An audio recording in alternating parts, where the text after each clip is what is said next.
Welcome to The Explainer. Today we are diving into one of the most important investing books ever written, Burton Malkiel's A Random Walk Down Wall Street. This is a book that honestly completely flipped the script on how we think about the stock market. So Malkiel kicks things off by framing the entire world of investing as this huge battle between two competing ideas. On one side, you have the firm foundation theory. This is the logical nuts and bolts approach. It says a stock has a real intrinsic value based on things like its earnings and its assets. The other side? That's the castle in the air theory. And this one is all about psychology. It says a stock is worth whatever the next person is willing to pay for it. It's less about spreadsheets and more about guessing what the crowd is going to do next. Now that castle in the air theory, well, that's where things can get really wild. When market psychology just completely takes over and leaves logic in the dust, you get what we call speculative bubbles. Let's take a quick walk through some of the most famous examples of this madness of crowds. I mean, history is just littered with these things. You had tulip mania back in the 1600s, where a single unique tulip bulb could literally cost more than a house. Then fast forward to the 1920s, when a top economist famously said stocks had reached a permanently high plateau right before the historic crash of 1929.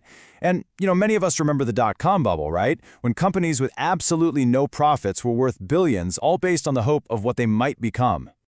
And this quote just perfectly captures the danger.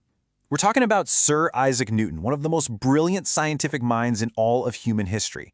He got caught up in the South Sea bubble, made a nice profit, and got out. But then he saw his friends getting even richer, and FOMO kicked in. He jumped back in at the top and lost a fortune. It's just a timeless lesson that no one is immune to the psychology of the crowd.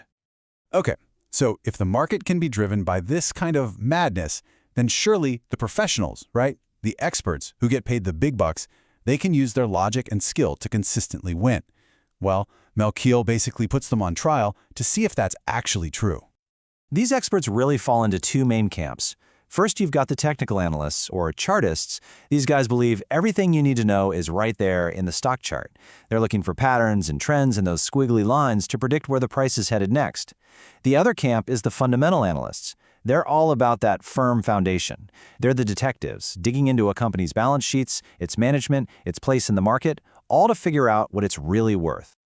So this is it, the million-dollar question, literally. After all that work, all the charting, all the deep dive analysis, do these pros actually deliver? Can they consistently pick the winners and beat the average person? Well, get ready for this, because the evidence Malkiel lays out is pretty stunning. Over the long haul, the vast majority, we're talking more than 2/3 of professional fund managers failed to do as well as the S&P 500 index. That's just the market average. And remember, that's before you subtract the high fees they charge, which makes their real performance even worse. So you might be thinking, okay, but what about the few managers who do beat the market? Malkiel has this absolutely brilliant analogy for that. Imagine you have 1,000 people in a room and they all start flipping a coin. After one flip, 500 are left. After 7 flips, you'd statistically have about 8 people who flips heads 7 times in a row. We'd call them coin-flipping geniuses. We'd pay them for their secrets. But in reality, it was just pure random luck. Okay, so if the crowd is often irrational, and even the experts can't reliably win, what in the world is going on here? This leads us to the absolute core idea of the entire book, its game-changing revelation. It's called the random walk hypothesis. Now, the key thing to get here is that random doesn't mean prices are silly or irrational. In fact, it means the exact opposite. The theory argues that the market is actually incredibly rational and unbelievably efficient. And the logic behind it is really powerful. Think about it. You have millions of smart, hungry investors out there all trying to get an edge. The absolute second a piece of new information drops, good news, bad news, whatever, they pounce. And the stock price adjusts instantly to reflect that new reality. That means by the time you or I hear about it on the news, it's too late. The information is already priced in. The only thing that can move the price now is future news, which by definition is unpredictable. And look, this idea is so compelling that even the absolute legends of investing were swayed by it.